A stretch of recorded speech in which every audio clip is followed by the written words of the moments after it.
Hello दोस्तों, राधे राधे। कलयुग की अनावर के बीच माँ गंगा का प्रवाह अब भी अनावर चल रहा था, लेकिन उनका जल पहले जैसा निर्मल और पावन नहीं रहा था। जिस ऋषि मुनियों और भक्तों ने उनके जल में स्नान कर मोक्ष प्राप्त किया था, वे दृश्य अब केवल पुरानी कथाओं का हिस्सा बन चुके थे। अब उनके तटों पर गगनचुंबी इमारतें थीं, औद्योगिक कारखाने थे और उनके जल में बहुत प्रदूषण था, जिसे देखकर स्वयं प्रकृति भी शोक करती। एक दिन गंगा किनारे ध्यानमग्न एक संत ने उनके मौन विलाप को सुना। उन्होंने अपने ध्यान में माँ गंगा को साक्षात प्रकट होते देखा। उनकी आँखों में करुणा थी, लेकिन उनमें एक चेतावनी भी थी। हे मानव, मैंने तुम्हारे स्नेह किया, तुम्हें जीवन दिया, तुम्हारी पीड़ा हर ली, परंतु तुमने मेरे अस्तित्व को ही संकट में डाल दिया।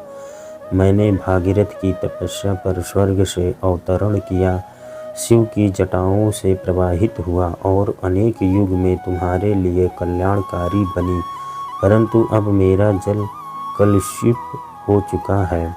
लेकिन लहरों में वह शक्ति नहीं है जो तुम्हें पवित्र कर सके। क्या तुम्हें यह ज्ञात नहीं कि जब गंगा लुप्त हो जाएंगी तो जीवन का प्रवाह भी रुक जाएगा? क्या यह बड़ी भूमि है जहाँ लोग मरने मुझसे स्नान कर मोक्ष की कामना करते थे? क्या यह वही भूमि है जहाँ कृष्ण ने जल में प्रवेश कर कालिया नाग को वश में किया था?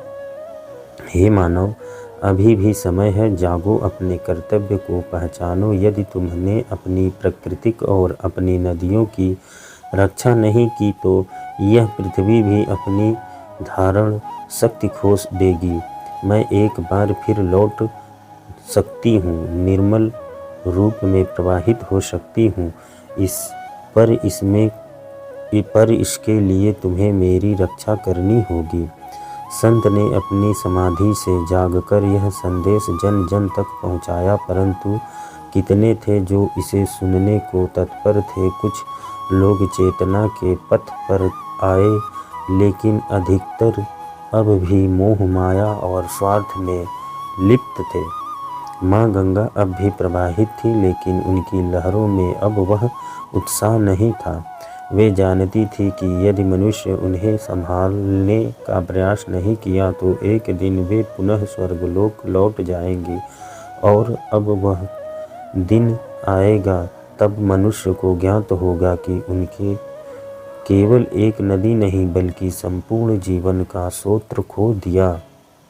किंतु माँ गंगा कभी लुप्त नहीं हो सकती, वे केवल स्वरूप बदल सकती हैं। वे धरती के किसी अन्य कोने में प्रकट हो सकती हैं, किसी और रूप में, किसी और नाम से, क्योंकि वे केवल एक नदी नहीं बल्कि ब्रह्मांड की चेतना है। वे हर दिव्य धारा में, जो केवल जल के रूप में नहीं बल्कि संस्कार, आस्था और शुद्धता के रूप में हर युग में प्रवाहित होती हैं। जाकी रही भावना जैसी, प्रभु मूरत देखी तिह तैसी। जो गंगा को केवल एक नदी समझेगा वह उसे जल के प्रवाह के रूप में देखेगा। जो गंगा को माता समझेगा वह उसमें अमृत पाएगा, और जो गंगा को दिव्य चेतना समझेगा उसे मोक्ष की प्राप्ति होगी।